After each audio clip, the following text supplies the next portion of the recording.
ravie de t'accueillir à l'Honest. Bonjour Diane. Bonjour. Donc, on s'est rencontrés lors de la conférence de Maître Virginie de Arojureka et on a un petit peu discuté ensemble. Tu es interprète, journaliste russe. Je vais te laisser te présenter. Ça nous fait plaisir d'avoir un entretien avec toi. Donc, je te laisse te présenter pour nos auditeurs. Mhm. Oui, bah voilà, tu as bien dit, je suis journaliste interprète russe et je suis entre autres aussi militante pour les droits de l'homme en Russie. On a un mouvement qui est assez actif depuis une vingtaine d'années. Moi, je fais partie de ce mouvement depuis 14 ans. Et voilà, donc on soulève de nombreux sujets problématiques dans notre pays et non seulement dans le monde aussi, parce qu'on est tous touchés plus ou moins par les mêmes problèmes. Et voilà, notamment aussi la question d'éducation. Quand j'ai vu la conférence de Maître Roger Rekia, enfin, ça m'a plu parce que ça m'a rappelé notre lutte aussi. C'est presque les mêmes méthodes qu'on utilise pour la protection des droits des enfants aux écoles et non seulement. Voilà. Et toi, juste pour savoir, tu es né en Russie, tu as vécu combien de temps en Russie? Est-ce que tu y habites encore? Comment, juste qu'on repère un petit peu. Mhm. Oui, je suis née en Russie. Je suis partie en France à 19 ans faire mes études.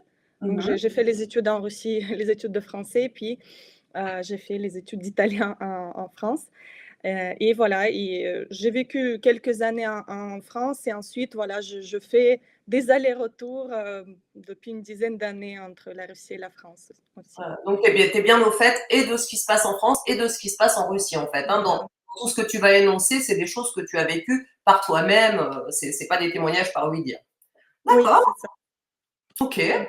T'as aussi un. Ah oui, c'est ça, je devais mettre. Tu as aussi un fil Telegram, c'est ça? Oui, D'information? oui, j'ai un canal Telegram où je parle justement de la politique réelle en Russie parce que je vois qu'il y a beaucoup de mensonges à l'étranger concernant la Russie. Et je parle aussi de notre mouvement, de quelles méthodes on utilise pour défendre les droits. Et voilà. Ouais. Alors, j'ai affiché en bas là, le lien au fil Telegram. Alors ça, c'est le canal Telegram informatique en russe, le canal d'information qu'on a en Russie. Et mon D'accord. Telegram, je sais, je Parce crois que, que tu l'as. en fait, moi, j'étais allée sur ce canal et il y a des traductions qui se font en français automatiquement quand je regarde un article, donc je trouve ça très très bien. Oui, quand tu as la Puis, en fonction. haut, on Mhm. voit aussi que vous avez une chaîne YouTube et d'autres canaux. Mhm. Oui, D'accord. sinon, voilà, mon canal en français, c'est Russie, la voix de la population. Voilà. D'accord. Mais ce canal-là aussi, c'est notre canal où je prends souvent aussi les informations pour traduire. D'accord. Parfait. Eh bien, alors je t'écoute. Par quoi souhaites-tu commencer, Anna? Parce que ça, il y a beaucoup de choses à dire. Oui, bah, on va toucher surtout la question d'éducation aujourd'hui, Mhm. la question d'enfance. Euh, euh, Nous, en Russie, on a les mêmes problèmes que partout au niveau d'éducation. Donc, on est en pleine voie de numérisation. Donc, ça rend les enfants, euh, enfin, c'est la débilisation de la société, pour dire directement. Et aussi, si, voilà, moi j'étais à la conférence, votre conférence euh, d'éducation à la sexualité. Donc ça aussi, en Russie, ça a lieu parce que certaines personnes pensent que, voilà, vu que Poutine dit qu'on est pour les relations traditionnelles et tout ça, et tout le monde pense qu'en fait, en Russie, ça n'existe pas, mais si, ça existe, juste ça a des méthodes indirectes, plus malignes, parce que notre société, elle est beaucoup plus conservatrice à la base. Vu que, voilà, en, en France, par exemple, le capitalisme, la liberté, c'est venu beaucoup plus tôt. Donc, évidemment, la société, à ce niveau-là, elle est moins résistante que en Russie, qui a vécu une période soviétique où c'était presque interdit de parler de toutes les questions intimes. Voilà, donc quand il y a eu la chute de l'Union soviétique en 1993, euh, notre société est restée encore assez conservatrice. Et pour comprendre, voilà pourquoi tous ces programmes ont lieu aussi en Russie, malgré l'image, la jolie image du pouvoir russe qui dit des bonnes choses sur les Ouais. relations traditionnelles et tout ça. En réalité, en 1993, on a eu un coup d'État. Et il y a eu les infiltrés déjà avant qui ont mené à la destruction de notre pays.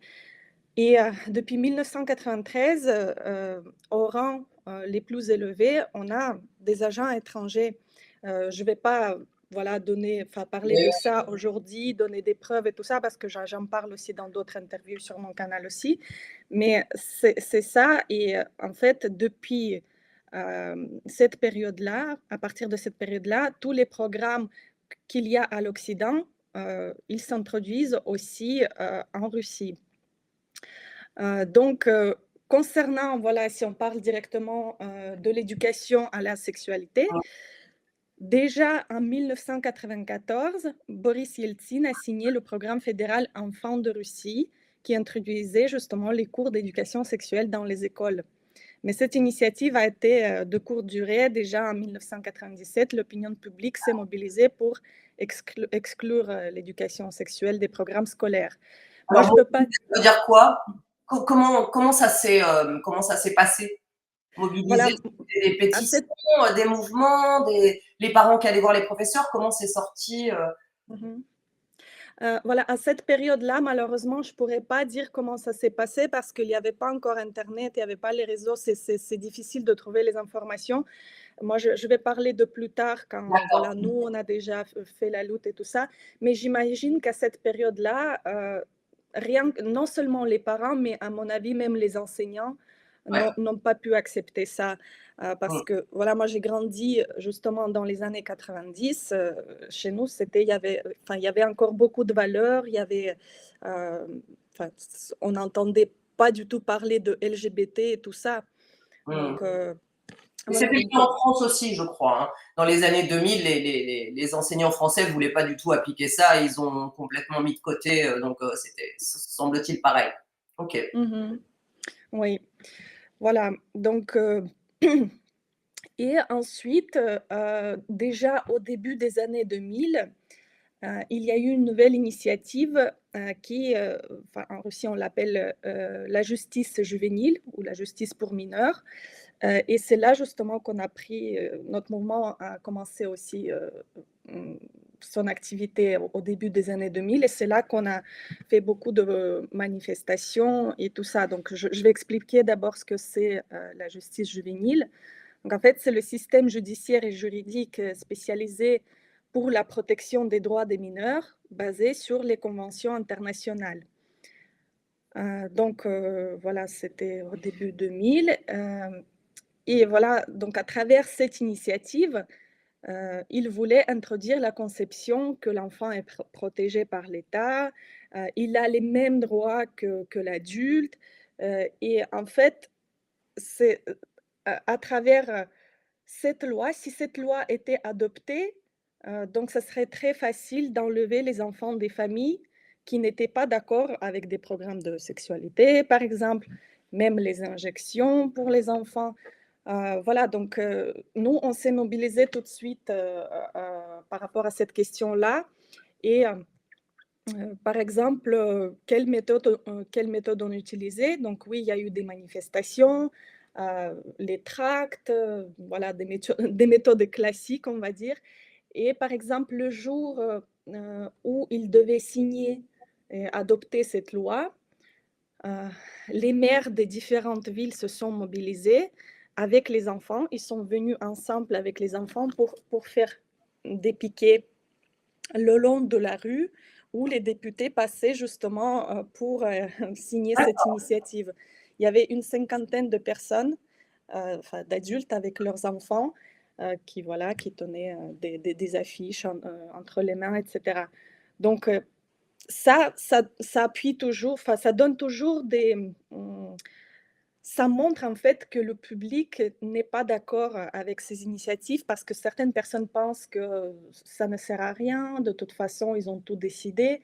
Mmh. Non, ils regardent quand même s'il y a de la résistance ou pas. Et en général, chez nous, on a remarqué à travers de nombreuses voilà, protestation, que s'ils voient beaucoup de résistance, donc ils repoussent à plus tard Ouais. l'initiative, les projets.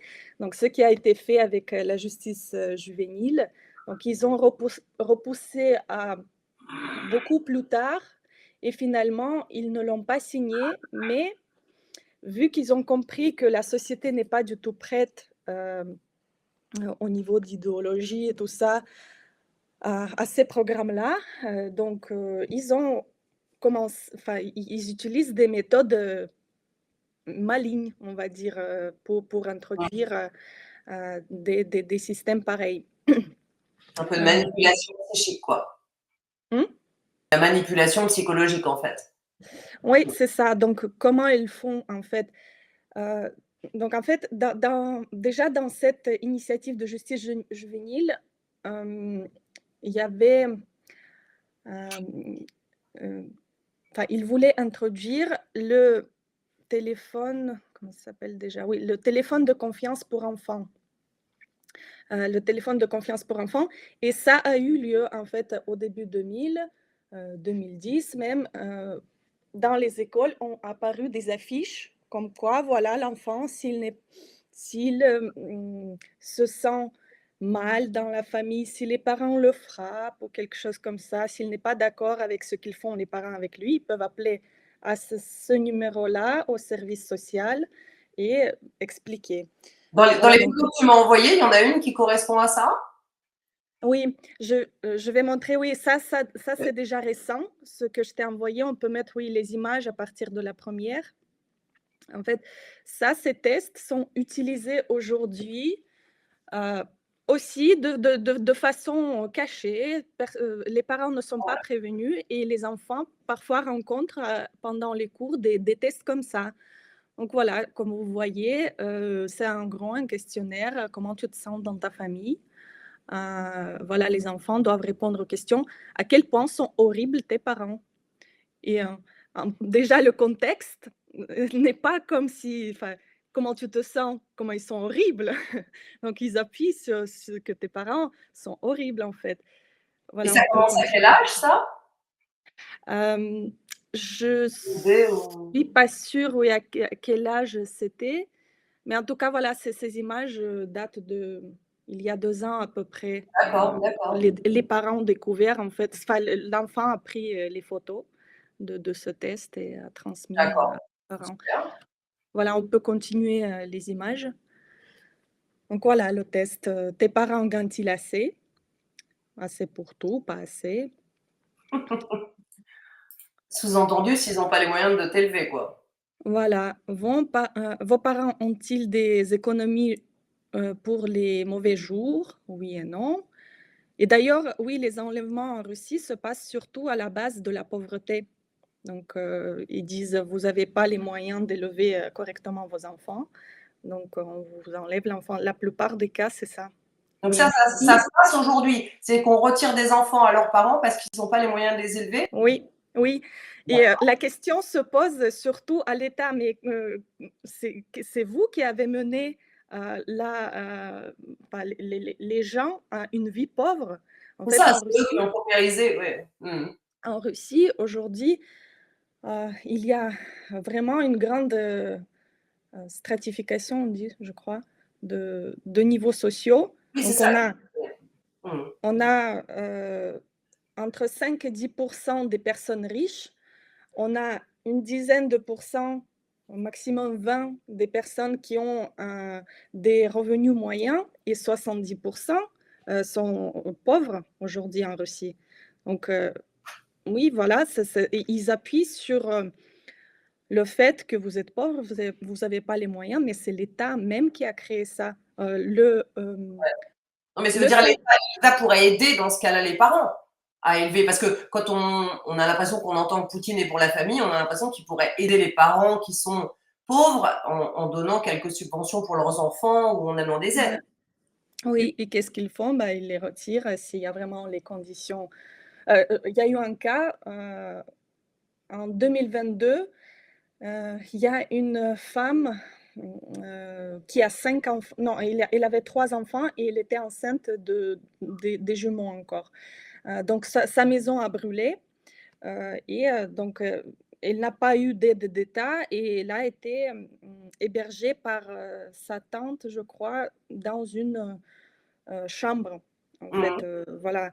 Et donc au lieu d'aider, l'État, qu'est-ce qu'il a fait? Il a retiré les 3 enfants parce que vous vivez dans des conditions qui ne sont pas convenables pour les enfants, et quand elle a accouché les jumeaux, ils les ont retirés directement à l'hôpital. Donc voilà le programme de l'État, en fait. On a, heu, moi j'ai regardé les statistiques, en 2023, il y a eu 25 000 parents qui ont été privés de leurs droits, parentaux en Russie. Ça, Voilà. c'est quand même contraire à l'intérêt de l'enfant, hein, si je ne m'abuse, non? Bon, après, on ne peut pas rentrer dans tous les cas particuliers. Il y a certainement des cas où c'est justifié, mais c'est quand même d'une violence inouïe pour les parents, pour les enfants, de la part de l'État. Évidemment, oui, de toute façon, bien sûr, il y a des cas où les parents sont alcooliques et cetera, mais quand même, pas toute la population qui est pauvre Ça, est ça alcoolique, quoi. ça fait beaucoup sur, tu sais combien il y a de naissances par an d'enfants en Russie à peu près ou pas? Hem, Naissance, je sais pas, mais je peux dire qu'on est en déclin démographique constant, Ouais, et il y a quelques années, on était en première place mondiale au niveau de déclin démographique, et ce n'est pas par hasard que, l'année dernière, voilà, l'État a commencé à dire: «Voilà, il faut absolument créer des programmes, pour, faire monter notre démographie, c'est catastrophique et tout ça», mais pareil, les gens posent la question: «Mais qui a mené à cette catastrophe, depuis 30 ans?» oui, c'est Heu, ça, c'est volontaire, c'est tout un plan. Donc là, je vois, exa ils demandent aux enfants si les parents ont des maladies vénériennes, c'est ça? C'est quand même, oui, c'est c'est quand même ouais, sympa, OK. des maladies chroniques de la peau, je ne sais pas pourquoi, et des maladies vénériennes. Avez-vous remarqué des comportements étranges chez vos parents le dernier temps? Bah, Voilà, là, c'est c'est quand même d'une intrusion dans la vie privée qui est absolument hallucinante, en fait, hein. Et qu'est-ce mmh que deviennent les enfants? Tu as une idée? Ils sont dans des centres, dans des familles d'accueil? Est-ce qu'il y a un suivi qui est fait? Est-ce que les parents sont toujours en contact avec? Tu sais comment ça se passe? Ils restent, oui, dans des centres, mmh, internautes, on les appelle internautes, ça En existe? internat, oui. Mmh. Oui, internat, oui. En internat, pas tous les enfants, sont dans les familles d'accueil. Je peux pas dire les statistiques, mais il reste quand même beaucoup d'enfants Ouais, dans des centres, voilà, de et par exemple, il y a eu aussi un grand scandale pendant la pandémie, quand il y a eu, voilà, cette, injection qui était expérimentale en mmh, réalité. Donc elle n'a pas passé toutes les épreuves, tout le monde le sait, où que ce soit, ouais, en Russie ou ailleurs. Et qu'est-ce qu'ils faisaient? Donc évidemment, ils imposaient ça aux enfants, donc aux parents, mais les enfants qui sont dans les internats, ils sont protégés par personne. Donc qu'est-ce qu'ils faisaient? Ils les injectaient. Voilà. Donc et il y a eu, dans notre mouvement, il y a une, femme qui a adopté 2 enfants, et donc elle se bat aussi pour les droits des enfants, dans les internats, et donc elle n'est pas du tout indifférente à leur destin, et donc voilà, elle a fait une grande campagne aussi, on a envoyé des lettres, aux internats, comment ça se fait, que vous, vous faites ça aux enfants avec quelque chose qui n'a pas de preuves, ouais, ouais. heu, On a eu la voilà. même chose en France lors de l'OPEX, hein, où la sénatrice Laurence Muller-Bronn a demandé pourquoi les 22 990 enfants avaient été injectés en plus avec des doses adultes.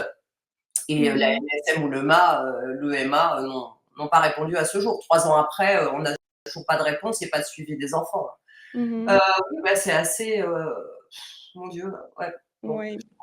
Voilà, donc si on revient, à la sexualité, Ouais. Ah, tu là, peux pardon, je croyais que tu oui, voulais les répondre. images, on peut enlever pour l'instant. Ça, c'est D'accord. je montrerai après. Donc Oui, comme je disais, ils utilisent voilà, les méthodes par-ci, par-là. Ouais. Euh, Mmh. Par exemple, il n'y a pas longtemps, il y a quelques années, peut-être un peu avant le Covid, euh, il y a eu la création de l'Association nationale des parents avec le soutien du ministère de l'Éducation. Et c'est à travers cette association Mmh. qui, on va dire qu'elle est, enfin, c'est une association privée qui a le soutien du ministère, qui Mmh. s'impose aux écoles et qui introduit justement tous ces programmes-là. Je vais parler plus tard d'elle. Ou par exemple, comment ils appuient sur l'opinion publique. Souvent, il y a des sondages, par exemple. Et qu'est-ce qu'il y a dans les sondages? Voilà, j'ai regardé le sondage de 2022. Euh, donc, il disait que 74% soutiennent l'éducation à la sexualité aux écoles Ouais. euh, et seulement 7% ne soutiennent pas. Ouais. Donc, évidemment, c'est totalement faux. Il y en a qui ne sont pas informés, bien sûr. Il y en a qui soutiennent peut-être ça parce qu'ils ne Ouais, sont ouais. pas informés, mais pas 74%, ça c'est sûr. Oui, le Ou par sondage, exemple, c'est pas une prise d'opinion, c'est une façon de mettre ouais, l'opinion, en ok. fait, de forcer la fabrique du Mhm. consentement. Mmh. Ou, ouais, par exemple, dans les médias aussi, ils en parlent souvent. Est-ce qu'il faut l'introduire ou il ne faut pas l'introduire? Donc, certains députés, voilà, les politiciens, ils disent oui, il le faut. Voilà, toute l'Europe déjà suit cette idéologie et c'est très bien. Certains disent non, c'est pas bien. Les parents vont décider tout seuls comment le faire. Donc, voilà, il y a des débats. Ça s'appelle la fenêtre de Verton. Quand Ça. euh, Mais voilà, alors, quand d'abord, ouais, moi, j'ai vu plusieurs vidéos de Poutine qui parle. On a l'impression qu'il dit l'inverse, en fait. Qui protège la oui, famille, qui protège contre les LGBT, contre cette éducation à la sexualité, contre la notion de la famille. Donc là, ce que tu es en train de dire, c'est un peu l'inverse de ce qu'on voit sur certains réseaux ici. mhm. Oui, c'est ça. En fait, je dis toujours, regardez ce qu'ils font. Ils peuvent dire ce qu'ils veulent, mais regardez ce qu'ils font, les faits. Par exemple, m- même là, par exemple, les 2 dernières années, ils commencent à interdire plein de choses. Mais qu'est-ce qu'ils ont fait pendant 30 ans? Ils ont perversé la société parce que chez nous, je peux dire que au niveau des médias, au niveau de show business, c'était la perversion totale de la jeunesse. Il n'y avait aucune limite. Par exemple, dans notre réseau social VK, contacté, c'est Mhm. comme le Facebook, exactement comme Facebook. Sauf que sur VK, on a aussi la permission de voir n'importe quel film, y compris le porno. Donc, le porno était avec l'accès ouvert pendant, depuis l'existence voilà, de VK. Donc, les enfants, les jeunes pouvaient voir ça et aussi les vidéos homosexuelles aussi. Mhm. Donc, il y avait de tout. Tu tapes dans la recherche, ça sort. Et ils ont interdit ça l'année dernière. Puis voilà, ils ont interdit la propagande LGBT. Mais qu'est-ce qu'ils ont interdit finalement? Par exemple, le député Alexandre Hinstein, qui était justement le promoteur de cette interdiction et qui, d'ailleurs, selon de nombreuses sources, lui-même, il est homosexuel. Donc, il a souligné, après que cette interdiction est sortie, il a souligné qu'on ne va pas punir les hommes, par exemple, qui s'habillent en filles, qui font des couleurs des ongles, etc.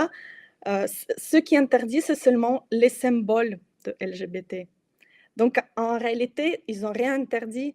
Et ils ont dit, voilà, la propagande LGBT au niveau de symboles, mais si dans la société, il y a les gens qui se baladent voilà, devant les enfants habillés en femmes, donc c'est déjà la propagande. Il y a beaucoup de propagande, surtout au niveau de la télé. On a, donc, comme j'ai dit, pendant 30 ans, ils ont tout fait pour qu'il y ait accès à toutes ces perversions à la télé. On a, par exemple, la chaîne de la jeunesse qui est apparue voilà, quand j'étais petite. Elle s'appelle TNT. Encore à l'époque, on va dire, elle était calme. Il y avait des téléréalités, mais qui n'étaient pas aussi, comment dire, aussi ouvertes. Il y avait des relations entre les gens, mais de façon réservée.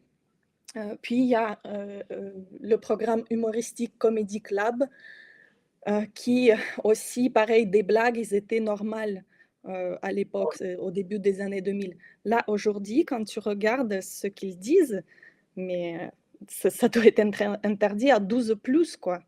Mmh. Voilà, donc comme je dis, tout, ils ont tout fait pour que la société, dans la société, toutes ces choses-là deviennent normales. Et après, ils ont commencé à interdire, quand ils ont perdu la confiance du peuple, ils ont dit: «Ah bah là, avec les interdictions, on va, Oui, c'est ça, ils font on 3 pas va en voir de». avant, 1 pas en arrière, 3 pas en avant, mais ils avancent toujours et finalement on se demande si ce programme comme l'opération Covid semble être mondial. Ils font pareil partout finalement. Là, tu nous Oui. le dis en Russie, on voit pareil en Angleterre, en Belgique, en France, aux États-Unis. Mmh. Vraiment C'est une volonté de puissance qui sont non visibles pour la mmh Oui, et population. c'est surtout, aux années de la pandémie qu'ils ont commencé à introduire, tous ces programmes à fond, les programmes numériques, voilà, je vais en parler plus tard. Donc pour finir avec, l'éducation à la sexualité, comme je disais, voilà, dans les médias, souvent, voilà, il y a des débats pour et contre, est-ce qu'il faut l'introduire ou pas? Et par exemple, voilà, il y a un article sur la région de Khabarovsk, c'est l'extrême-orient russe. Heu, donc il y a un article que c'est la catastrophe à Khabarovsk au niveau d'avortement. D'ailleurs, oui, au niveau d'avortement, si je ne me trompe pas, il y en a plus d'1 million par an en Russie. Et donc ils disent, sur 100 naissances, on a non, sur 100 grossesses, on a 47 avortements, donc la moitié. Et heu, oui, on a la deuxième région par rapport aux avortements des filles de moins de 14 ans. Donc c'est déjà aussi un fait que la société, elle perd les valeurs. Elle perd les valeurs et que mais moi, je peux dire, au début des années 2000, les filles qui étaient avec moi dans la classe, à 13 ans, il y a 3 filles de ma classe qui étaient déjà enceintes et qui ont accouché à 14 ans. Donc c'est à partir, voilà, des années 90 que ça dégradait de plus en plus et j'imagine même pas ce qu'il y a maintenant. Même si, voilà, Après, même si mmh Après, on sait quand même que le taux d'avortement est beaucoup plus corrélé aux problèmes économiques que oui, à des problèmes autres, hein, en fait, hein, parce qu'en France, c'est ce qu'ils tentent de nous faire dire aussi, alors que sans éducation à la sexualité, on avait malgré tout des taux d'avortement plus faibles qu'en Suède ou dans d'autres pays où ils pratiquent l'éducation à la sexualité depuis 30 ans. Donc ça n'a strictement rien à voir. Et de surcroît, Hervé Seligman a prouvé que les avortements, là, aujourd'hui en France, concernent des femmes à partir de 20-24 ans. Donc ça n'a rien à mmh voir avec la jeunesse. Donc tout ça, c'est des fausses excuses, mais on comprend que l'avortement, pour une femme, mh, c'est avant tout un problème économique, en se disant: «Je suis obligée d'avorter parce que je pourrais pas, prendre soin de mes enfants», c'est quoi. ça. Mmh. C'est ça, oui, et dans les sondages, dans d'autres sondages, les femmes nomment ça comme raison, Ouais, les ouais, problèmes oui, oui. économiques surtout. Et donc voilà, pour continuer cet article, ils disent donc voilà, sur 100 grossesses, il y a 47 avortements et donc c'est les petites filles de moins de 14 ans qui sont touchées aussi et ils disent: «Dans le monde entier, il y a les cours, de l'éducation à la sexualité, par exemple en Suède, en Hollande, on parle de la contraception aux États-Unis et cetera et pourquoi dans notre pays, ça n'existe toujours pas?» Et donc dans nos écoles, voilà, voilà, donc il y a le psychologue pour enfants qui dit son opinion comme quoi, voilà, l'État devrait se poser la question pour introduire plus massivement ces programmes-là. Mais bon, comme je dis, ça a déjà quand même lieu. Je vais vous parler de cette association nationale des parents qui introduit la tolérance, l'égalité avec les parents. Voilà, donc c'est la dévalorisation de la morale, quoi. Donc, La il est, démoralisation, quoi. On enlève toutes les valeurs morales, en fait, sous c'est prétexte de... ça. Donc, dans leur programme, c'est décrit, est décrit le passage à une famille moderniste. Donc, la vie dans les communautés, famille à distance, l'introduction de la parentalité compétente. Donc, dans les projets sont prévus des tests pour la compétence parentale. Donc, on nous mène en fait à la licence parentale et la permission d'être parent de la part de l'État. C'est dans leur programme.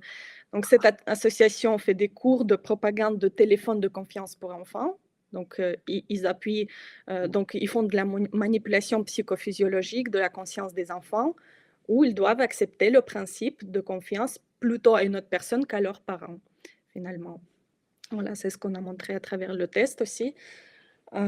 Donc, dans leur manuel aussi de cette association, il y a la promotion des banques et des finances personnelles. Il y a un exemple, une citation. Essayez, donc c'est une citation pour les enfants. Essayez de vous mettre d'accord avec vos parents pour recevoir une somme d'argent fixe une fois par mois. Expliquez-leur à l'avance que cette somme constituera votre premier budget personnel. Le deuxième point important à aborder est que vos parents ne vont pas s'intéresser comment vous dépensez votre argent. Que vous épargniez, achetiez à manger au buffet ou vous achetiez des personnages pour un jeu vidéo, cela ne regarde que vous. Donc, la banque enseigne aussi aux enfants, le seul et vrai moyen de payer, c'est le paiement sans espèces. Encore une citation. Avec le temps, les billets deviennent inutilisables. Pour les remplacer, il faut en imprimer de nouveaux et cela coûte du papier, de l'encre, du matériel et les salaires des imprimeurs. En payant par carte, nous économisons l'argent de l'État qu'il peut consacrer à d'autres bonnes actions au lieu de l'imprimer de budget. Donc, tout ça, ça se met déjà dans la tête des enfants. Voilà, propagande anti-cash avec en plus la culpabilité que si tu utilises des billets, tu coûtes de l'argent à l'État. C'est incroyable, incroyable. Oui, oui. Donc, entre autres, oui, il y a la promotion du choix de genre, de child-free, de cohabitation, de tolérance et tout ça. Donc, les élèves seront initiés au concept de famille traditionnelle et de la famille moderne. Donc, moderne, ça veut dire que traditionnel, c'est plus d'actualité. Donc, cela inclut la promotion des personnes LGBT à travers l'idéologie du genre, la lutte contre les stéréotypes, les rôles traditionnels du père et de la mère, la remise en question de l'institution du mariage par des activités encourageant à jouer le rôle de partenaire au sein des relations familiales et la promotion délicate du célibat et de l'absence d'enfants en expliquant que cette absence d'enfants est influencée par des processus sociaux objectifs. Voilà, par exemple, encore une citation. Donc, les ménages d'une seule personne sont dans une position plus avantageuse. Les enfants, outre la joie qu'ils apportent, engendrent aussi des dépenses importantes. La naissance d'un enfant entraîne une baisse des revenus familiaux. Chaque fois qu'une femme est sur le point d'accoucher, elle pense aux conditions de vie de son enfant, car chaque enfant supplémentaire aggrave la situation déjà difficile de la famille. Donc, en fait, déjà que, en fait, ils introduisent dans la tête que c'est difficile la famille. En fait, il n'y a pas d'autre moyen. Mais et comment c'est perçu par la population en fait? Parce que c'est incroyable. Bah, oui, il y a des, il faut informer parce que comme j'ai dit, pas tout le monde est au courant de tout ça. Ouais, ouais, bien sûr, Un ouais. filtre très, comme ils ont vu que de façon directe, c'est pas facile. Donc, par exemple, notre mouvement, il y avait voilà l'image qui sortait, la suivante, c'est notre mouvement des parents qui protège voilà, les droits de l'enfant, c'est l'Union des parents ensemble. Donc sur Telegram, ils ont 29 000 abonnés et l'image suivante, normalement, c'est leur YouTube. C'est Irina, Ça doit être ça alors. voilà. Ah, Et oui, Irina Jeltsova voilà, qui est responsable pour cette branche de notre mouvement parce qu'on en a voilà, plusieurs thématiques. Voilà, donc eux, ils essaient au maximum d'informer. Donc, ils préparent des tracts, ils distribuent voilà, l'information sur Internet. Ils essaient aussi de réunir les parents, mais je peux dire que tellement le cerveau est déjà lavé que pas tout le monde comprend la gravité de ce qui se passe. Il y en a qui disent même que bah, c'est bien si on explique aux enfants ces programmes, euh, vu qu'en plus les parents et les enfants s'éloignent de plus en plus, il y a de moins en moins de compréhension, tout ça, c'est le processus de plusieurs années. Et donc, il y a plusieurs facteurs qui jouent. Donc, les parents se disent, bah, si quelqu'un explique ça, c'est bien. et Voilà. alors l'école est obligatoire en Russie? Oui. À partir de Euh, quel âge, du coup? donc, l'école obligatoire, c'est de 7 ans à 17 ans. Ah, 7 ans seulement. Et en fait, est-ce qu'il y a des choses comme nous, l'école à la maison? Oui. Euh, Parce qu'en donc, France, l'instruction qui est obligatoire, normalement, tu dois pouvoir éduquer les enfants chez toi, même si là, ils ont mis en place une autorisation. Mais est-ce que ça existe aussi en Russie? oui, ça existe aussi. Et d'ailleurs, c'est ce qu'on utilise aussi dans la lutte. Quand je disais, on utilise plus ou moins les mêmes méthodes. Donc, on prépare les documents juridiques voilà, qui citent les normes, pourquoi voilà, on ne veut pas suivre tel ou tel programme. Et concernant là, on a une grande un grand problème, plus même, au niveau de la numérisation, Ah oui, ouais. de l'éducation, Mmh. qu'autre chose. Donc à travers ces programmes numériques, ils détruisent tout simplement l'éducation et l'enfance. Donc on se bat les dernières années surtout pour ça, à partir du Covid à peu près, parce que c'est là qu'ils ont avec voilà, toute la crise, ils croyaient que personne ne va s'apercevoir. Mais en fait, on, on a sonné à la cloche que regardez ce qui se passe, ils mettent les enfants euh, devant les ordinateurs avec l'éducation à distance et tout ça. C'est le but en fait. C'est là, maintenant, ils vous disent que vous avez le choix entre l'école et l'enseignement à distance à travers les plateformes numériques et tout ça. Mais c'est que maintenant, après, ils vont priver la possibilité de donner l'éducation avec l'enseignant vivant, Ouais. etc. Je vais vous dire à travers quel projet ils le font. Parce que normalement, c'est un droit fondamental, hein, le droit des parents. Je pense que c'est dans les.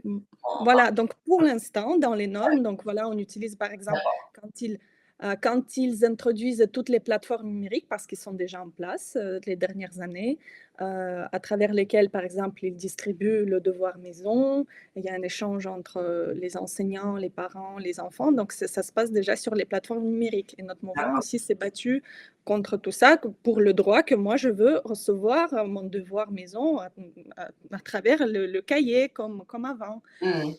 Et donc, oui, on parle justement dans les documents juridiques, quand on fait la déclaration à l'école, par exemple, que la Constitution euh, l'article 43 nous dit justement que l'éducation est obligatoire, l'enseignement en général est obligatoire.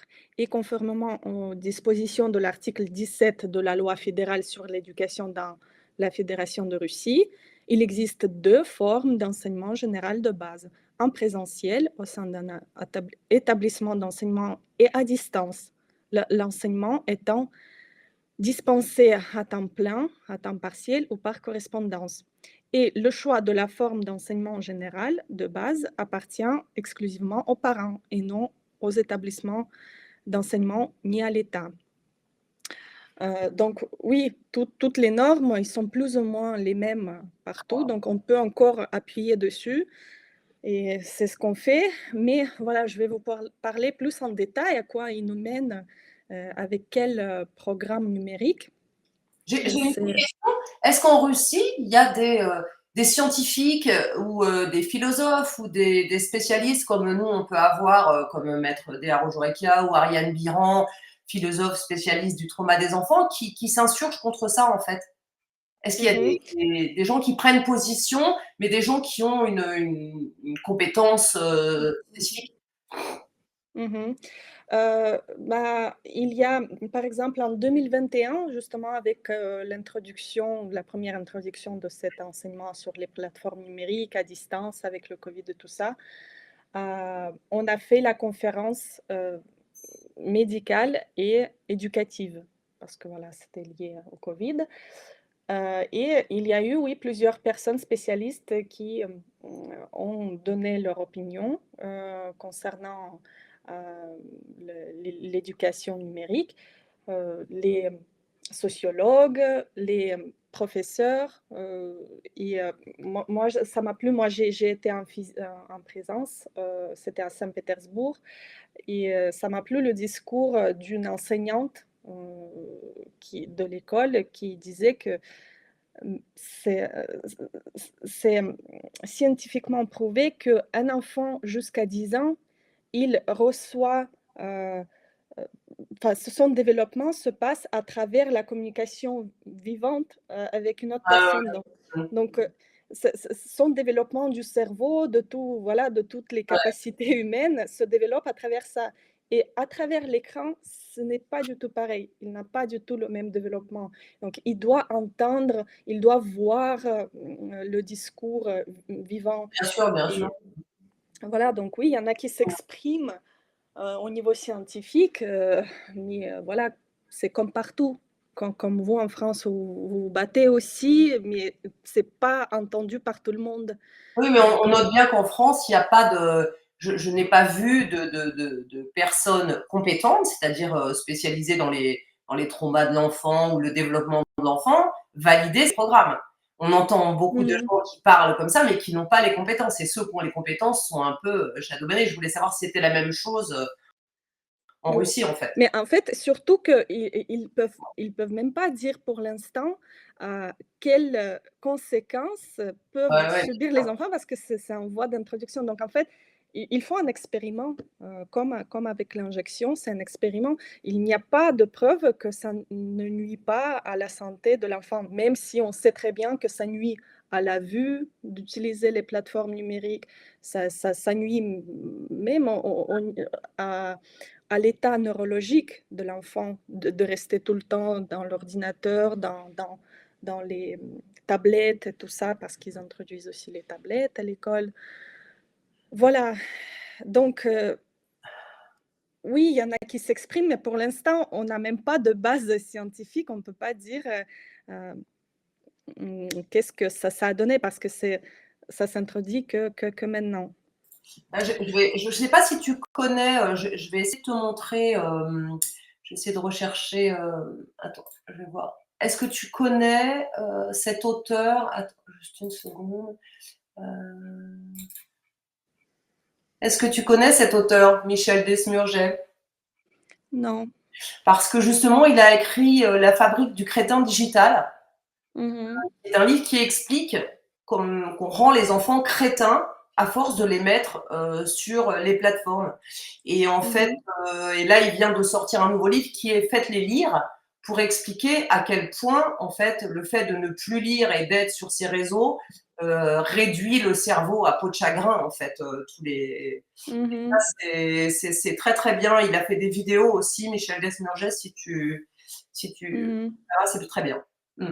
Oui, après c'est clair que, s enfin, les médecins, remarquent que les enfants sont devenus, moins, attentifs, moins concentrés, hem et même les résultats de l'éducation, par exemple, nous, à partir de 2003 en Russie, on est entré dans le système de Bologne éducatif, et en fait, à partir de ces années-là, il y a eu le système de tests pour entrer à l'université. En fait, l'éducation russe, et elle prenait les premières places mondiales au niveau enfin, le niveau éducatif du pays.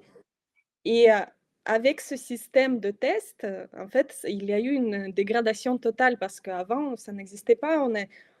On devait exprimer notre opinion, on devait apprendre plein de choses par cœur. C'était incroyable ce qu'on devait apprendre avant, même au niveau de l'école. Et là, pour entrer à l'université, il y a eu le système de test qui, bon, reste peut-être difficile d'un côté, mais qui est beaucoup plus facile à côté de ce qu'on avait avant.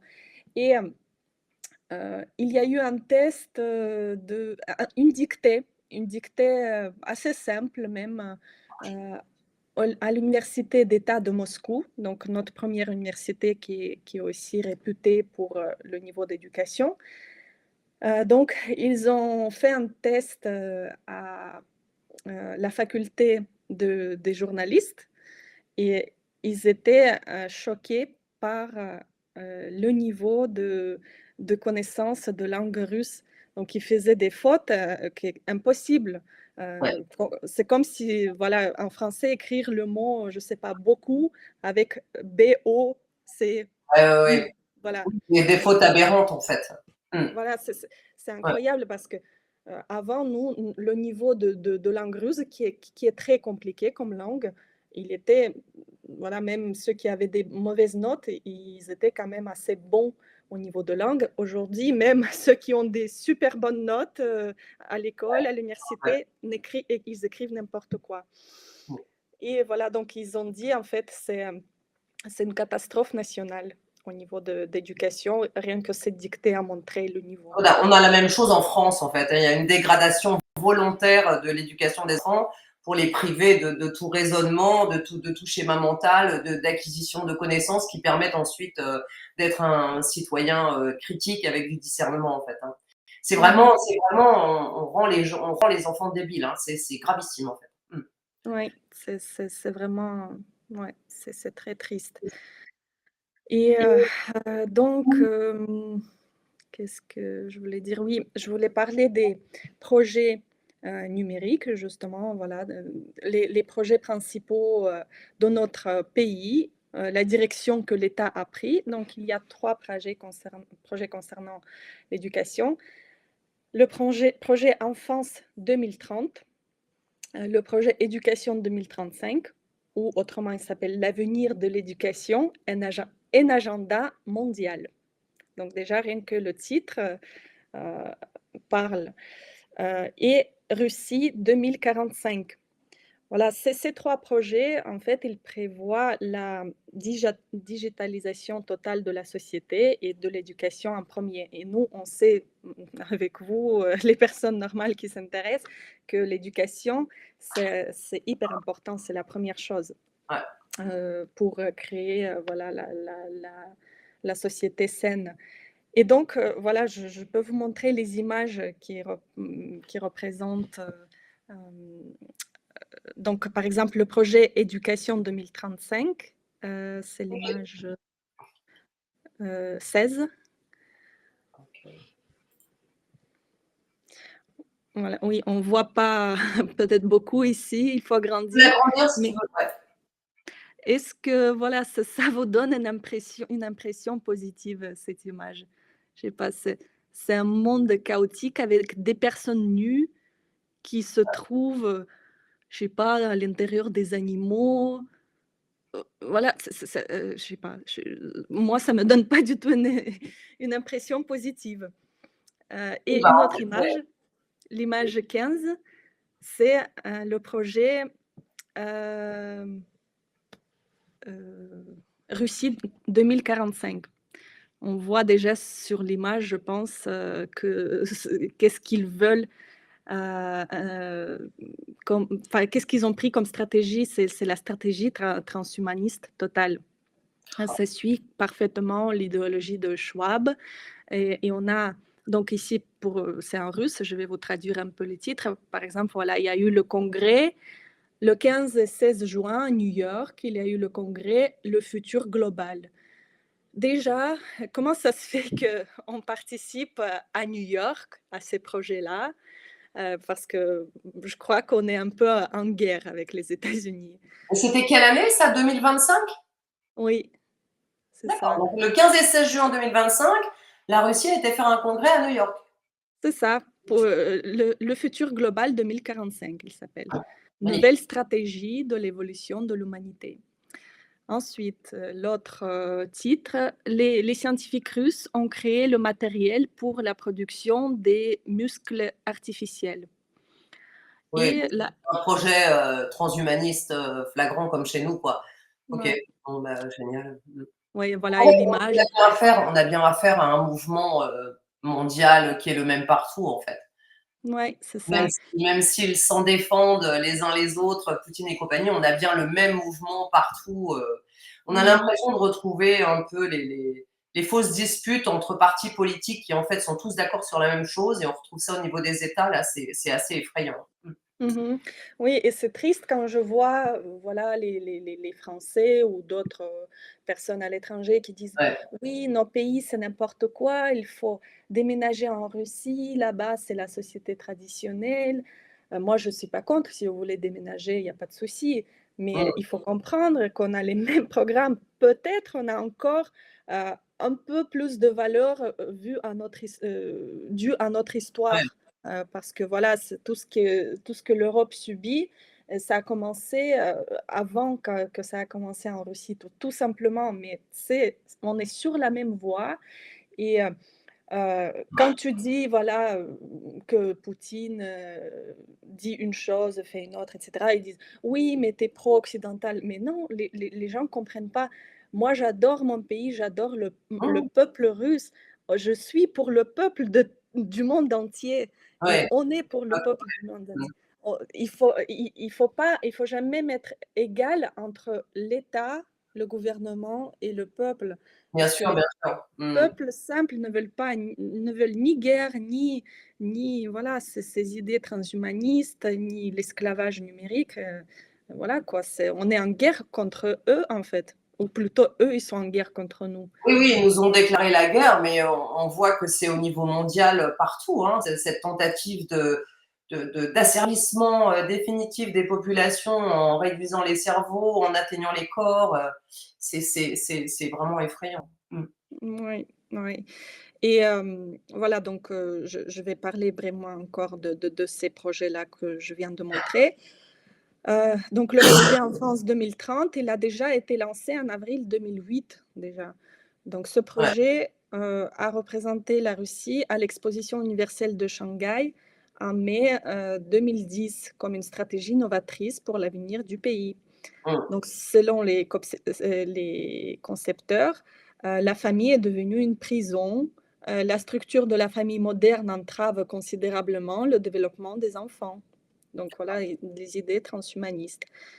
Russie 2045, on vient de voir, c'est totalement transhumaniste. L'objectif, c'est de devenir une civilisation immortelle. L'idéologue Dmitri Itskov propose de remplacer le corps biologique par un corps artificiel en disant que cela garantirait l'immortalité et donnerait aux humains la possibilité de se développer et de s'améliorer. Tu lis ça de où? C'est écrit où, ça? C'est ce que j'ai recherché pour... C'est dans des journaux? Je veux dire, c'est une publication publique? Oui, c'est sur leur site. En fait, c'est l'analyse de leur site. Donc, ils sont Quand dans un tu... transhumanisme totalement décomplexé, en fait. Oui, oui. D'accord, Ils parlent voilà, de la création du corps artificiel carrément. d'accord. Seulement le cerveau fonctionne, le cerveau humain en gros. Et le reste, donc le but final, si tu lis tout ce qu'ils ont écrit, le but Ouais, final, c'est ouais. de créer les biorobots grâce à l'implantation de microprocesseurs dans la population pour remplacer les corps. Voilà. Et ils ne cachent pas qu'ils veulent mettre une puce et tout ça. Et pour dire, pour le projet économie numérique, par exemple, en 2018, il a été lancé, dont l'éducation numérique fait partie. Ils ont prévu le budget d'un 1 627 de roubles pour voilà, tous les systèmes numériques à mettre en place au niveau d'économie, au niveau d'éducation. Et en même temps, ils disent que l'enseignant coûte très cher, donc on n'a pas assez d'argent parce qu'aujourd'hui, il y a un grand manque d'enseignants. Il y a de plus en plus qui démissionnent et il manque surtout les enseignants au village qui meurent de plus en plus, les villages disparaissent. Et donc voilà, ils disent oui, on ne peut pas rechercher, il faut beaucoup d'argent pour les enseignants, surtout pour les villages. Voilà, il faut mettre en place les systèmes numériques. Donc c'est vraiment Oui, l'hypocrisie, oui, quoi. tout est bien orchestré pour arriver à leur fin, en fait. Mhm. Et Et comment vous luttez contre ça? Enfin, comment vous luttez contre ça? bah, on essaie d'informer surtout parce que si on se bat au niveau local, on va dire avec les personnes qu'on connaît, je ne sais pas si trois parents se battent Heu, dans une école ou dans une ville, ça n'a pas apporté des résultats. On essaie quand même d'informer les autres parents pour qu'on soit plus nombreux. Bien sûr, pour l'instant, on peut déposer des déclarations notre choix, c'est de ne pas utiliser les plateformes, même si, même ça, c'est problématique parce que les enseignants, heu, le système leur met la pression, donc eux, ils mettent la pression sur les enfants. Heu, Aujourd'hui, par exemple, on est, sur, donc, l'État a introduit une nouvelle messagerie d'État qui s'appelle Max, qui est totalement comme Telegram. Donc, en fait, ils interdisent depuis 2 années tous les réseaux sociaux en Russie, Instagram, Facebook, WhatsApp, Telegram. Et ils ont créé en même temps la nouvelle messagerie d'État qui est totalement contrôlée et transparente. Et donc, aujourd'hui, à partir du 1er septembre, ils forcent tout le monde à travers les postes des fonctionnaires, à travers le système éducatif dans les écoles, les universités, ils forcent les gens à passer à cette messagerie. Donc, il y en a qui protestent, qui comprennent ça. Mais c'est vraiment une pression dans les écoles. Ils disent aux enfants que vous n'êtes pas modernes, vos parents vous disent n'importe quoi. Donc, la plupart l'installent, et ceux qui ne l'installent pas se retrouvent sous la pression finalement. et Heu, est-ce que tu vois une différence quand même d'ancrage de valeurs fondamentales entre le peuple russe et le peuple français ou tu vois les 2 finalement pareils? L'ancrage, ça veut dire quoi? Ancrage, ça veut dire avoir ces attaches qui font que tu résistes en fait. Si tu as une valeur Mmh mh. fondamentale à la famille, tu vas plus résister Mmh. parce qu'en France, on a l'impression que c'est en train de se perdre en fait, l'écho fondamental en disant: «Mon enfant Mmh. est à moi, je fais ce que je veux», c'est en train de se perdre en France. Les valeurs fondamentales de charité, de bienveillance, tu vois? Tout ça. Mmh. Est-ce qu'en Russie, c'est plus important ou est-ce que tu vois pareil? Heu, je pense peut-être qu'en Russie, il y a plus de personnes qui gardent les valeurs, voilà, qui restent un peu, conservateurs, mais ça disparaît assez rapidement parce que tous les programmes, voilà, comme j'ai dit, en Europe, ça a commencé bien avant, mais en Russie, même si ça a commencé plus tard, ça avance très, très vite. On est, dans certains domaines, notamment de numérisation, on est beaucoup en avance qu'en Europe. Donc ça a été très rapide. Ça vraiment à partir du covid, on s'est retrouvés. Aujourd'hui, en 2025, on est dans une société totalement numérique déjà. Enfin, ça se met en place rapidement. Ouais. Si on parle de la migration, combien a duré la politique de migration en France, par exemple? C'était à partir des années 60 à peu près que ça a commencé. Nous, ça a commencé en- il y a une dizaine d'années, mais Mmh. ça a bien avancé. Donc, nous, ça a commencé avec les pays post-soviétiques, donc qui sont musulmans surtout. Donc c'est eux qui ont eu les avantages au niveau de la politique de migration. Et cette année-là, ils donc lancent de plus en plus de projets. Donc par exemple, cet été, donc le gouvernement russe a dit on va faire venir 1 million d'Indiens comme main-d'œuvre, parce qu'il nous manque beaucoup de main-d'œuvre. Voilà. Ensuite, c'est les Vietnamiens. Récemment aussi, ils ont dit. Donc, c'est en masse, ça devient massif. Déjà que voilà, les pays, Tadjikistan, Ouzbékistan, tout ça, ils sont plus nombreux en Russie que dans leur pays aujourd'hui. Parce que chez eux aussi, il y a des conditions invivables. Et donc, tout est voulu. De toute façon, il y a comme un accord entre tout le monde au niveau des gouvernements. Et aujourd'hui, on a les mêmes problèmes qui ont commencé qu'en Europe. Voilà, les crimes, les aides sociales, c'est plutôt pour les migrants que pour la population russe. Ils sont avantageux. Il y a eu aussi une actualité cet été, je l'ai publié sur mon canal, que voilà, une famille russe dans une ville, elle a attendu pendant 10 ans le logement social avec 5 enfants, je crois. Et donc, en fait, ils ne comprenaient pas pourquoi voilà, les migrants, ils reçoivent avant eux les logements. Ils ont découvert dans les listes que eux, ils se sont retrouvés à la fin de la liste et les migrants sont passés devant. Donc, tout ça, c'est voulu, c'est comme partout. Oui, c'est ça, c'est la même politique partout, en fait. Et qu'est-ce que ça donne au niveau des médias? Est-ce que vous avez autant de censure que chez nous? Oui, ça devient très censuré. Ouais. Ouais. C'est surtout, voilà, avec le début de l'opération spéciale en Ukraine, là, tu n'as plus le droit plus le droit d'être pour la paix, déjà, par exemple, en Russie. Si tu dis quelque chose contre, voilà, que tu veux plus cette guerre ou quelque chose comme ça, bah, t'es automatiquement, tu discrédites l'armée. Voilà, tu discrédites l'État, tu discrédites l'armée. C'est considéré comme un délit? Je veux dire, tu peux avoir des soucis juridiques.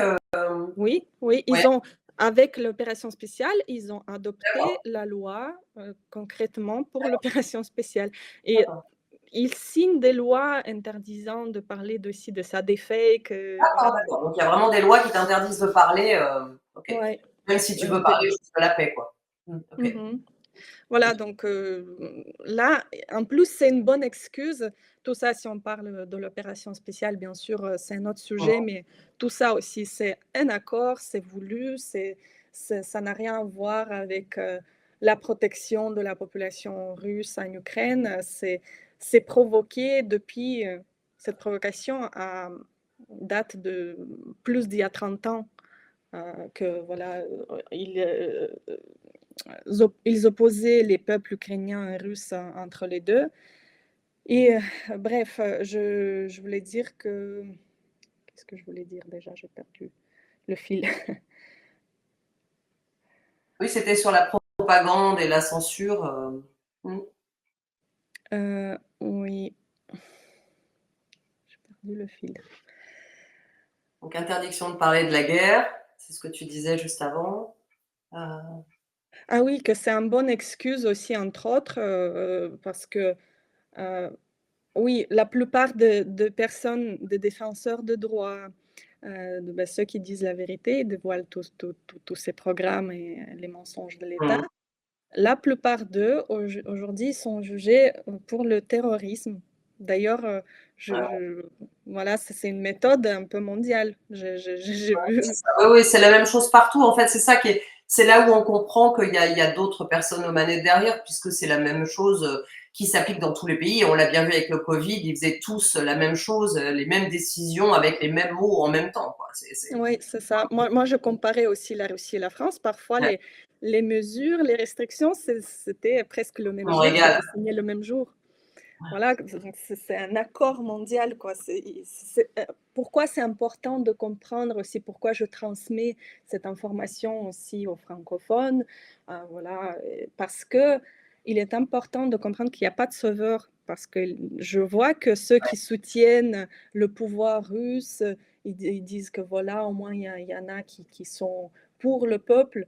Ils attendent en gros en fait que eux ils décident quelque chose. On est un grand pays, on a un grand empire Ouais, mondial et ils pensent que Poutine va venir sauver l'Europe, quoi. En gros, de tout ça, c'est ce que j'entends. Mais en fait, non. Et à travers ça, à travers cette manipulation, il y a des grands propagandistes sur Internet qui font la promotion de Poutine comme le sauveur. Pourquoi ils le font? Pour que les gens restent assis sur leur chaise et attendent le sauveur. Parce que la seule sortie de tout ça, c'est l'union entre nous, le peuple simple. Et voilà, c'est ce qu'on doit faire, ce travail de protection de droits, d'information dans la population, donc informer au maximum. Parce que c'est vrai, c'est difficile, c'est compliqué. Ils nous ont endormis énormément partout. C'est la manipulation de la conscience pendant des années, le terrorisme psychique, quoi. Et les gens, donc, ils sont devenus apathiques, ils ne veulent plus rien, ils ont peur.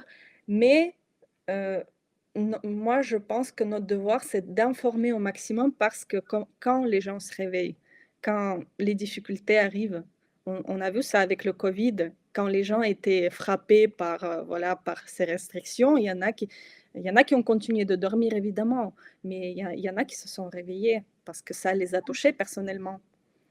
Donc, quand ça touche, les malheurs touchent personnellement, euh, voilà, c'est malheureusement, on est comme on ça agit aujourd'hui quand on est avec ce qui se concerné, passe. c'est ça qui est dommage, quoi. Et de pas creuser au fond pour voir quel est le processus à la source de tout ça. C'est ça l'essentiel, en fait. Sinon, ça sert à rien. Tu veux commenter Mm. d'autres photos que tu m'avais envoyées? Euh, oui, peut-être je vais montrer aussi la dernière image, je pense, à l'image numéro 12. C'est voilà, le plus grand projet du ministère de l'Éducation, de la mise en place du projet environnement éducatif numérique. Donc, quand on voit l'image déjà principale, on comprend tout, je pense. L'enfant totalement perdu dans le monde illusionnaire, voilà, numérique, la main de robot devant. Mmh. Donc, voilà, moi, je pense qu'à travers cette image, on comprend déjà leur projet, mais voilà, c'est, ils installent donc les technologies clés incluses dans le programme sont les neurotechnologies et l'intelligence artificielle, les technologies quantiques, les composants robotiques et les capteurs, ainsi que les technologies de réalité virtuelle et augmentée. Donc, une plateforme d'identification sera créée, comprenant l'identification biométrique, les signatures électroniques, les profils numériques des citoyens et des personnes morales, ainsi qu'un système unifié d'identification et d'authentification. Je peux dire déjà que en 2021, ils ont lancé le système biométrique pour les enfants, pour les cantines. Ça s'appelle la pomme. Donc, en fait, ils prenaient le dessin des veines, tout ça, des capillaires de la pomme, et l'enfant devait passer sa main, tout simplement, pour entrer à la cantine et manger ce qu'il veut. Donc, ils ont introduit déjà ce système dans certaines écoles. Et voilà, cet expériment a commencé en 2021. Sincèrement, je n'ai pas suivi à quel stade aujourd'hui ils sont avec ce programme. Mais voilà, les parents, pareil, se sont battus pour ça, toujours avec les mêmes méthodes, l'information, les déclarations aux instances. Donc, on fait les déclarations aux écoles, qu'on est contre ça, aux instances comme ministère de l'Éducation, etc. Évidemment, on sait parfois, on nous dit, mais pourquoi vous faites ces déclarations? Ils vont rien changer. De toute façon, s'ils ont décidé, oui, on est totalement conscient de ça. S'ils ont décidé, ils veulent que ça soit introduit. Mais ça montre qu'on est On ne l'accepte pas. Donc, on montre notre désaccord, parce que quand vous êtes silencieux, ça veut dire que vous êtes d'accord. C'est ça. Donc, on montre notre désaccord. Donc, ici, on est nombreux d'ailleurs. Parfois, ils réfléchissent, est-ce qu'il faut le faire maintenant ou pas, ou on repousse.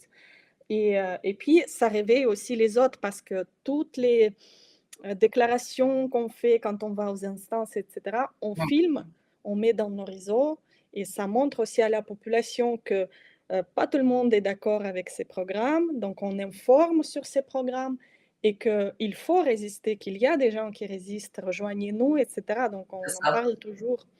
Et est-ce que tu sais s'il y a eu des recours de la même équivalence que celui qu'a fait Maître Virginie Desharros-Jourekia concernant les VARS? Est-ce que tu es au courant de gens qui font des recours juridiques? En fait, vu que ce n'est pas encore le programme national, comme en France, bien sûr, ce Ouais. niveau-là, il est beaucoup plus grave, vu qu'ils sont obligés déjà d'introduire ces programmes. Chez nous, non, on est en combat plus contre tout ce qui est numérique, et ces systèmes-là, de toute façon, ils introduisent ensemble avec toute cette idée transhumaniste le, le départ de la famille traditionnelle en même temps. Mais il y a des Pour recours moi, là-dessus, même contre le numérique. Tu sais s'il y a eu des recours au niveau des cours de justice? Je ne sais pas comment fonctionne la justice russe, mais oui, comme je disais, ceux qui ont déposé des déclarations à l'école, par exemple, qui ne vont pas ouais, utiliser les plateformes numériques, ouais. ils ne les utilisent pas, mais comme je dis, c'est problématique aussi, et les enseignants mettent la pression. Ils disent, ils veulent plus. Ah oui, d'abord, le problème d'enseignants, il est très grave aussi, parce que, comme je disais, il y en a qui démissionnent en masse. Euh, voilà les statistiques, je vais vous dire. En 2023, 193 000 enseignants ont démissionné des écoles russes, et c'est le chiffre le plus élevé en 7 ans. Aujourd'hui, nous sommes dans un manque de 400 000 enseignants dans les écoles, imaginez. Pourquoi? Donc, les raisons pourquoi ils démissionnent, parce que le salaire est très bas, et c'est vraiment le cas. Déjà, rien que ça aussi parle de la politique d'État, parce que les premiers qui doivent avoir un salaire digne Hum. d'un être humain, c'est les professeurs, les enseignants, c'est la base de la société. Et moi, je peux dire que la plupart des enseignants reçoivent aujourd'hui le SMIC. Vous savez combien il est le SMIC en Russie aujourd'hui? C'est 200 euros. 200 Et euros. 200 euros, tu vis comment en Russie avec 200 euros? Est-ce que c'est la même chose que le SMIC français ou est-ce que c'est moins? Parce que, Je peux dire que si on parle par exemple d'il y a 10 ans, les produits alimentaires en Russie coûtaient moins cher qu'en France. Aujourd'hui, on est au même prix. L'augmentation des prix est énorme. Les produits alimentaires sont au même prix. Euh, euh, les loyers, parce que 200 euros en France, tu ne peux pas vivre avec 200 euros. Oui, et en Russie, pareil. Moi, je comprends pas comment les gens vivent avec 200 euros en Russie, parce que c'est impossible. Je peux dire, voilà, moi qui ne dépense pas grand-chose, qui achète la nourriture, allez, pour le transport, les vêtements au minimum, euh, je dépense avec mon mari, je sais pas, un minimum, c'est entre 50, oui, si on traduit ça en euros, entre 500 et 600 euros, c'est un minimum. Sans Mmh. payer le loyer. Ouais, On ouais. paye, on paye Mmh. seulement enfin, c'est notre appartement, quoi. Voilà, donc les loyers, ça dépend des villes. Par exemple, Samara, où on est, c'est une ville d'un peu plus d'un million d'habitants.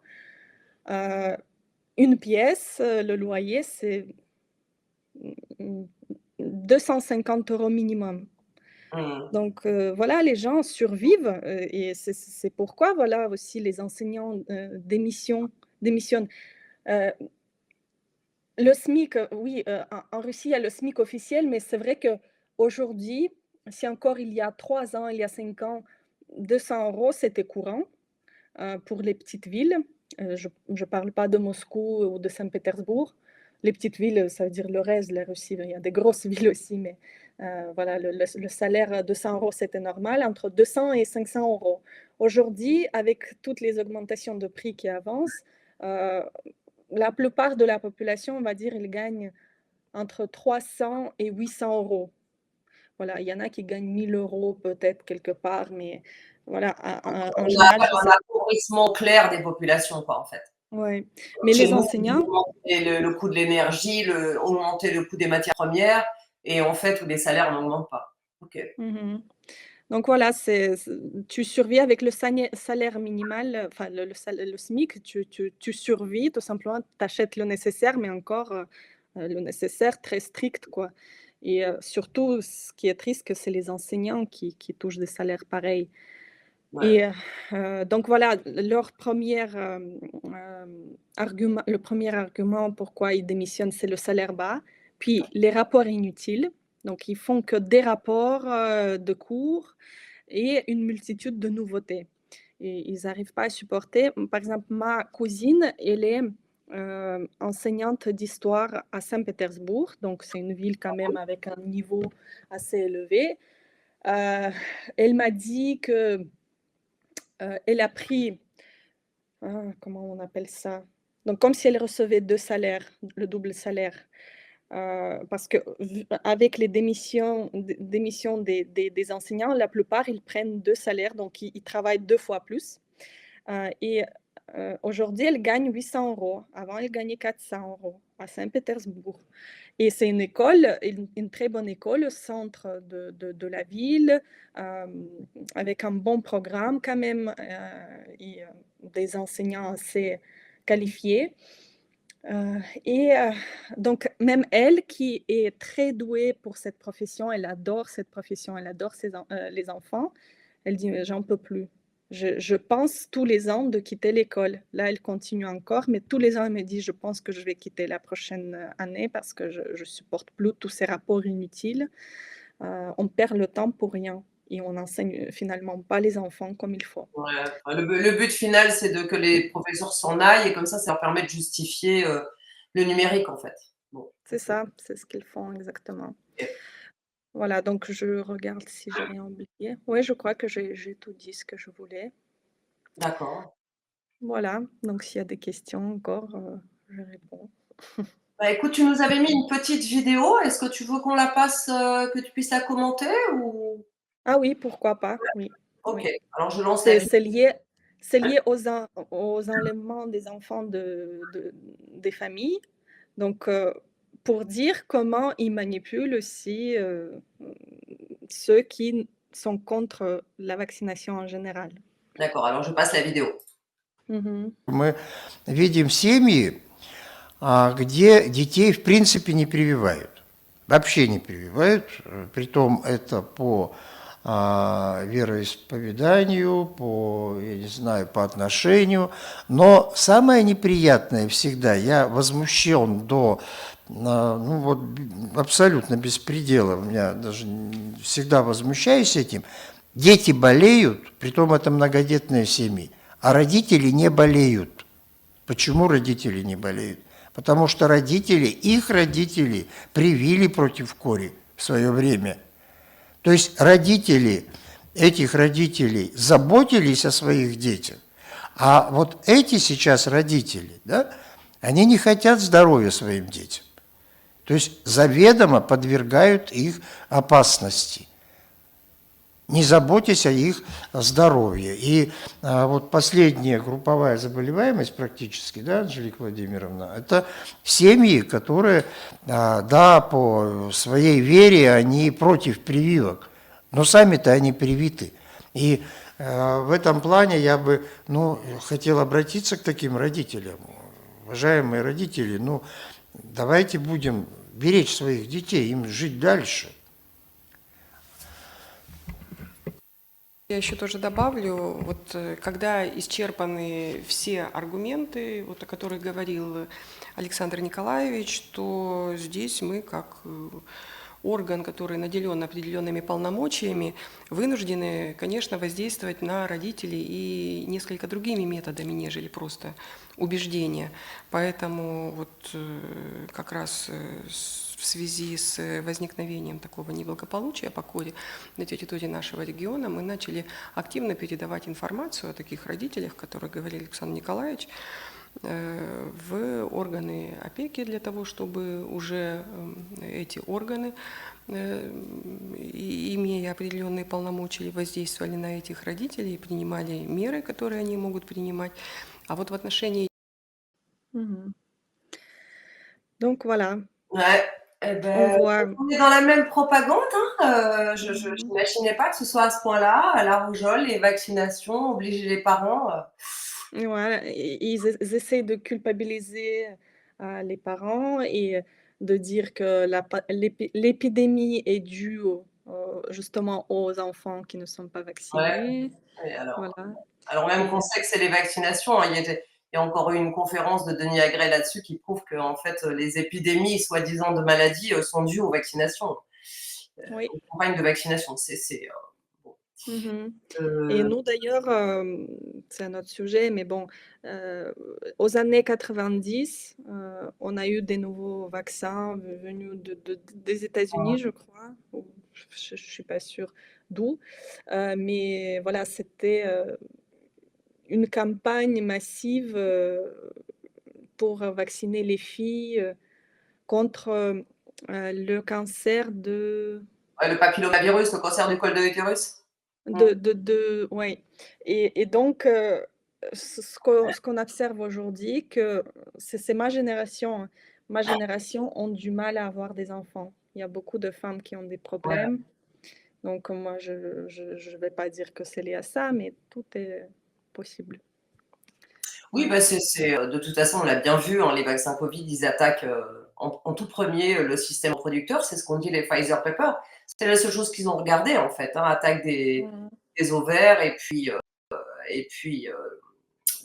des parties pour les hommes aussi, en fait, de spermatozoïdes, etc. Donc oui, Mhm. bon, écoute, je ne sais pas quoi Voilà, dire, ça ferait gai tout ça. oui. Ouais. Merci de m'avoir invitée. En tout cas, voilà, de ma part, je le dis encore une fois qu'on ne doit pas du tout lâcher les bras, baisser les bras. Bien On- sûr, ouais, ouais. il faut continuer. De toute façon, en fait, les gens pensent qu'ils sont plus forts parce qu'ils ont le pouvoir, ils ont l'argent. Non, on est beaucoup plus fort parce qu'on a Bien l'énergie sûr. psychique qui est pour la vérité, qui est pour le bien. Et qui sait, peut-être il nous faut une centaine de personnes encore actives et positives pour changer le monde. Parce que de toute façon, l'histoire changeait toujours par un groupe de personnes, un petit groupe de personnes. Donc, C'est si ça. dans, Mm. voilà, si dans chaque pays, il y a des collectifs qui se battent pour les droits, qui dévoilent ce qui se passe, et si on devient de plus en plus nombreux, de toute façon, à un moment, ça va Oui, c'est ça, on a la force se du passer. nombre, il ne faut pas l'oublier, quoi. Mm. Oui. Et donc voilà, c'est bien d'être organisé aussi, notre mouvement. Pourquoi il est fort, il est tient malgré les persécutions qu'on subit, on en Ouais. a pas mal. Parce qu'on est vraiment unis, on est unis sur une base idéologique de la méthode de Svetlana Ladarus, qui est leader de notre mouvement. Elle a créé une méthode de guérison sans maladie à travers le travail avec le Mm. caractère. Mais ce n'est pas seulement les maladies, en fait. C'est le travail avec le caractère, avec les émotions, ça te permet de combattre l'égoïsme, les peurs, l'orgueil et en fait de devenir une personne, une vraie personne qui a des talents, qui a de l'énergie créatrice voilà, pour améliorer ce monde et pas Mm. seulement le consommer comme on nous met dans la tête Oui, c'est ça. aujourd'hui. Ouais, il Voilà. faut revenir au bonheur et ne pas se laisser emmener dans ce système Mhm, totalitaire, transhumaniste. Bah, écoute, Anna, merci beaucoup pour tes retours. mhm, Tu es la bienvenue sur le Nest quand tu voudras. mhm. Euh, et Merci puis à voilà. vous. Oui, merci pour Merci beaucoup. l'invitation et peut-être à une prochaine fois, oui. Ça marche. Je lance le générique de fin, on se retrouve. Oui.